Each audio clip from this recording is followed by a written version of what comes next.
Hey, fifth graders, happy Monday. I am back with more of the White Giraffe. I hope you guys enjoyed chapter 1. I know it was a little bit of a tough, sad start, but like I said, I promise if you stick with me, you will enjoy the rest of the journey. So in chapter 1, we learned about how our main character, Martine, unfortunately lost her parents in a terrible house fire. And we are going to learn more about her journey as we continue reading. So let's pick up with chapter 2. It was Mr. Grice from Social Services who told Martine that she would be moving to Africa. Cape Town, South Africa, to be precise. South Africa? Cried Martine. Why South Africa? Well, said Mr. Grice, it seems that your only surviving relative is, in fact, living on a game reserve in South Africa. A Mrs. Gwen Thomas, who I'm told is your grandmother. Martine was stunned. I don't have a grandmother, she said slowly.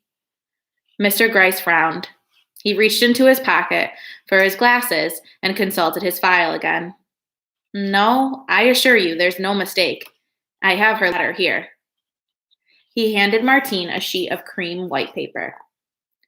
Dear Mr. Grice, thank you for your condolences on the sad loss of my daughter, Veronica Allen, and her husband, David, two of the finest people I have ever known. I was unaware that my daughter had stipulated that I should have guardianship of their child, Martine, if anything ever happened to her. However, I will accept the responsibility. It is the least I can do.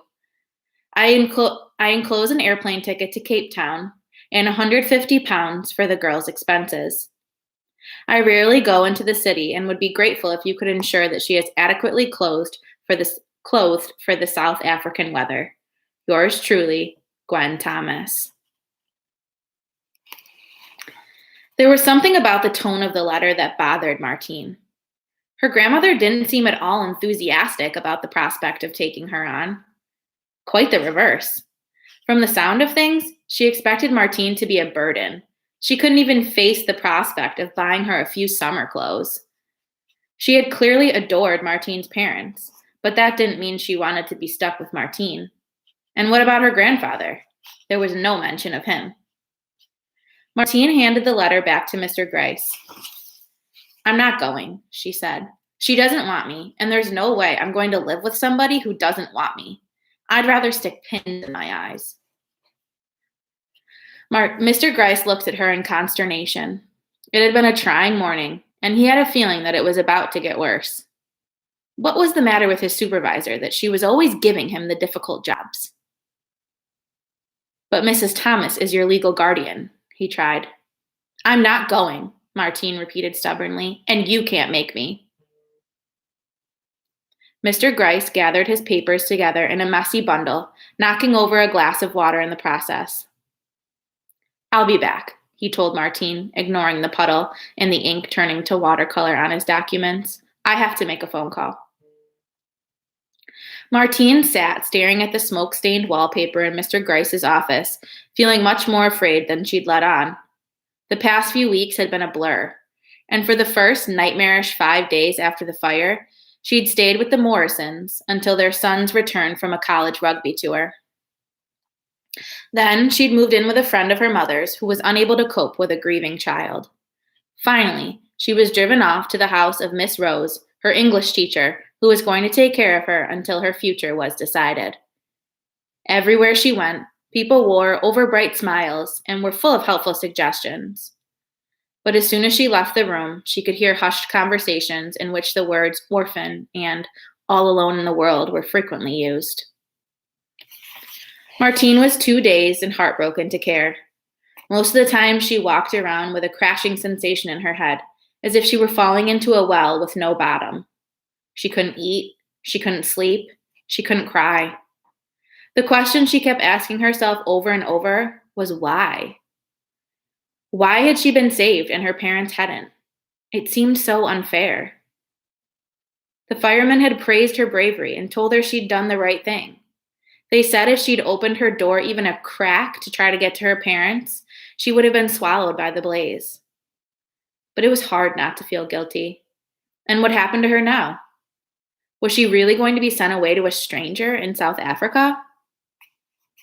It was then that she spotted a cream envelope in Mr. Gryce's desk. There was something familiar about it. She picked it up and studied the return address. It was written in neat blue pen. Gwen Thomas, Sawubona Game Reserve, Cape Province, South Africa. Martine searched her memory. Where had she seen that handwriting before? Then it came back to her. She'd watched her mom opening these envelopes every month for as long as she could remember. Nothing had ever been said about them, but Martine had always detected a change in her mom after she'd read the letters. She seemed to smile more, to laugh more easily. To Martine, sitting abandoned and confused among Mr. Gryce's dusty files, it was all the more upsetting that her mom had never told her that the letters came from her grandmother, or even that she had a grandmother at all. Why was it such a secret? Martine thought about the signature on the letter. Gwen Thomas. It sounded so stern. She found it difficult to grasp that such a person might be her grandmother, let alone that she might have to call her grandmother, or worse still, Granny. She couldn't even think of her as Gwen. For some reason, the whole name, Gwen Thomas, stuck in her head. Mr. Gryce returned to the office, shaking his head. I'm afraid your options are extremely limited, he said. I've managed to find you a bed in the orphanage in Upper Blickley. It's okay, Martine interrupted. I've decided I'll go to South Africa after all. Mr. Gryce heaved a huge sigh of relief. Well, he said, that settles it. Right from the start, it was obvious that everyone around Martine was much more excited about her new future than she was. A game reserve in Africa, said Miss Rose in awe. Just think, Martine, it'll be like spending your life on a safari. Mrs. Morrison seemed to be convinced she'd be eaten by a tiger. You'll have to be vigilant, she told Martine, but oh, what an adventure it'll all be. Martine rolled her eyes. Mrs. Morrison was the kindest woman in the world, but she was absolutely clueless when it came to the animal kingdom. There are no tigers in Africa, Martine had to keep telling her. Not unless they're in zoos. Apart from that one detail, she herself knew very little about Africa. When she tried to picture it, all she could come up with was big yellow plains, umbrella trees, mangoes, dark faces, and baking hot sun. She wondered if wild animals literally roamed the streets. Would she be able to have one as a pet? Martine's mom had been allergic to animals, so Martine had always been kept away from them, but ever since she was tiny, she'd yearned to have one of her own. Perhaps she could get a monkey. Then she remembered the tone of her grandmother's letter, and the crashing feeling came surging back. Gwen Thomas didn't sound like the kind of person who would say yes to a primate in her living room. If she even had a living room. For all Martine knew, her grandmother could live in a grass hut. At school, most of her classmates seemed to have forgotten that barely 3 weeks had gone by since her home had burned to the ground, and that she was hardly going to South Africa out of choice. You're so lucky, they kept telling her. You'll be able to learn to surf and everything. It'll be so cool. Listening to them, Martine thought that the one good thing about moving to Africa was that she'd never again have to enter the grim grates of Bodley Brook School. She didn't fit in here. Come to think of it, she'd never fit in anywhere with children of her own age. But somehow it hadn't mattered when her mom and dad were around, because they were her best friends. Her dad had been a doctor who worked very long hours, but in the summer he took time off, and they'd go camping in Cornwall, where her mom would paint and she and her dad would swim or fish, or he'd teach her a little first aid. And every weekend, come rain or shine, they always had fun, even if it was only making pancakes. Now it was over, and there was a hole in Martine's heart. On Saturday morning, the day before she was due to fly to Cape Town, Miss Rose took her shopping for summer clothes on Oxford Street in London. An icy gray rain was falling, and the entire road was a sea of frenzied shoppers and tourists poking umbrellas in each other's eyes, but nothing could dampen Miss Rose's enthusiasm. Look at those cute shorts. she'd said to Martine as they fought their way around the gap. What a great baseball cap. Oh, I can just see you in this stripy red t-shirt. Martine just let her go on. If the truth be known, she felt ill. Her stomach was a bubbling cauldron of nerves, and her mouth was dry with fear at the prospect of what tomorrow would bring. Whatever you think, she kept saying as Miss Rose presented her with clothing options. Yes, it's nice. Yeah, I'm sure it'll be fine. She ended up with 2 pairs of khaki shorts, a pair of jeans, 4 t-shirts, a baseball cap, and a pair of tough, camel-colored hiking boots. The only time she was forced to put up a fight was when Miss Rose tried to insist on a floral print dress. Martine, who had cropped brown hair and bright green eyes, had refused to wear a dress since the age of 5, and she had no intention of starting now. I'll get bitten by a snake if I don't have proper protection, she told Miss Rose. But surely you'll run the same risk if you wear shorts, protested her teacher. Yes, said Martine, but that's different. Have you ever seen an explorer who didn't wear shorts? Back in Hampshire that evening, Miss Rose cooked a farewell dinner for Martine. A roast chicken with crispy potatoes, garden peas, homemade Yorkshire pudding, and onion gravy. Mr. and Mrs. Morrison came over, and Mrs. Morrison presented Martine with a pair of binoculars that had belonged to an old uncle. To help you spot the big cats, she told Martine. Martine was very moved, particularly when Mrs. Morrison also gave her a large slice of homemade chocolate cake carefully packed in a lunchbox for her journey. I wish you much happiness, dear, Mrs. Morrison said emotionally. Remember that you'll always have a home with Mr. Morrison and me. Mr. Morrison just grunted in agreement. He was a man of few words, but when his wife turned away to thank the teacher for the meal, he put his hand in his coat pocket and brought out a carved wooden box. To keep you safe, he said in a low voice, giving it to Martine. Then he opened his car door and started the engine. Ready, love? He called to Mrs. Morrison. See you then, Martine.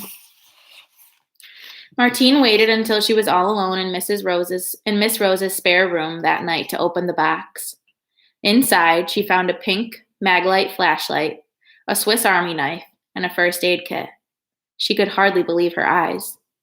She laid everything out on the bed and spent several rapturous minutes reading the survival leaflet that accompanied it all. The generosity of everyone was very touching. After a while, she repacked her presents carefully, turned off the light, and lay on the bed. A full moon beamed in through the window, laying a silver path across the moon. Despite herself, Martine began to feel excited. By tomorrow night, she'd be on a plane bound for Africa, and a life she could not even begin to imagine. For better or worse, fate was closing a door on the past.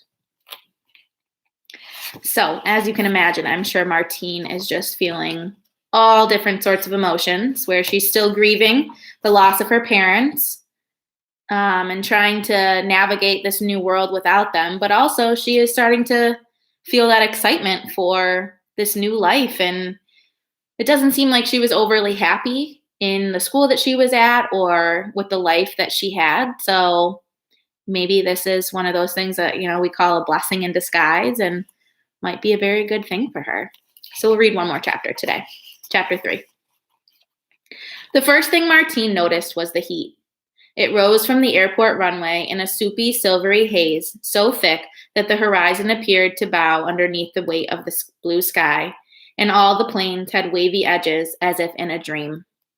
Back in England, it had been a freezing winter's night, with the weather report forecasting gales and heavy snow. But here, Martine felt as if she were burning up. She stood without moving, a small, deathly pale 11-year-old, and watched the other passengers board the yellow bus to the terminal. Wake up, love. You don't want to be left behind. A bald man in a Billabong surf shirt was leaning over her. Where's Mom and Dad? Are they waiting for you? Martine wanted to burst into tears and scream so loudly that everyone in the airport could hear. Yes, actually, I do want to be left behind. And no, my Mom and Dad are not waiting. They'll never be waiting. Instead, she mumbled, I I'm just, I'm not, I, somebody's meeting me. You don't sound very sure. Harry, what are you doing? I'm fed up to the back teeth with you. The bus is leaving, and if you're not here in 5 seconds, so am I, a woman called shrilly. I'll be fine, Martine told the man. Thanks for asking. Really? He reached out a damp pink paw and patted her hard on the shoulder. Cheer up, love. You're in Africa now. The woman at the information desk at Cape Town Airport tapped a little drum roll on the counter with her purple nails and squinted over Martine's head at the line that was beginning to form. Her name tag described her as Nolene Henshaw, assistant supervisor. My girl, it's not that I don't want to help you, she told Martine in a nasal voice, but I'm going to need a few more details. Now, what does your grandmother look like? Martine tried to conjure up a picture of the grandmother she had never seen. Well, Do you have a phone number for your grandmother? Just an address, admitted Martine. For much of her journey, she'd been taken care of by a cheery flight attendant named Haley, whose job it was to look after unaccompanied minors. Just cheerily waved goodbye. Nolene gave an exasperated shake of her henna-red hair and looked again at the line. Sweetie, I think the best thing for you to do is sit over there where I can keep an eye on you. If your grandmother doesn't show up, I'll try to find someone to help you. Okay, Martine said uncertainly. Thank you. She picked up her suitcase and her new olive green backpack, a present from Miss Rose, and walked into the arrivals hall, taking a seat under the Welcome to South Africa sign. Never in her life had she felt less welcome. More than an hour had gone by since her plane had landed in Cape Town, and still no one had arrived to collect her. Martine was close to tears. Her worst fears had been realized. Her grandmother hadn't wanted her, and so she hadn't bothered to come fetch her. What Martine was going to do now, with no money and nowhere to stay, she had absolutely no idea. Added to which, she was weak with hunger. It was 10 o'clock in the morning, and all she'd had to eat since the previous evening was Mrs. Morrison's chocolate cake. The food on the plane had been inedible. The scrambled eggs were watery. The rolls had the consistency of tennis balls. And the main meal smelled like pet food. Martine made up her mind that she would never fly again without extensive supplies of cake and maybe some ham sandwiches for good measure. Opposite her, a smiling customer left the Juicy Lucy stand with a smoothie and a large muffin. Martine's stomach rumbled enviously. Miss Martine, you will be thinking we have forgotten you, boomed a voice so deep that it rumbled in her chest like a bass drum. Martine looked up to see a mahogany giant bearing down on her, arms outstretched and the broadest smile in Africa on his face. He had a scar the shape of a question mark on one shining cheek and a tooth on a leather thong around his neck. He was wearing a bush hat with a zebra skin band and a khaki hunter-type clothing that had seen better days. Miss Martine? He queried. Without waiting for her to reply, he gripped her hand and pumped it up and down furiously. I'm Tendai, he said. I'm very, very happy to meet you. Your grandmother has told me all about you. She was very sorry she couldn't be here to collect you. But oh, what a morning we have had. Late last night, we received a call to say that due to a mix-up with some paperwork, a shipment of elephants we were expecting next weekend was being delivered early this morning. There was nobody to supervise their arrival except your grandmother and myself, and she had to stay until the vet had checked each one. I offered to fetch you instead. I forgot that a man of the bush knows nothing about the highway. I have been driving all over Cape Town. I hope you can forgive me. I will get you home to Saubana just as fast as I can. Martine hardly knew how to respond to this torrent of words, but she immediately warmed to the big, gentle man who delivered them.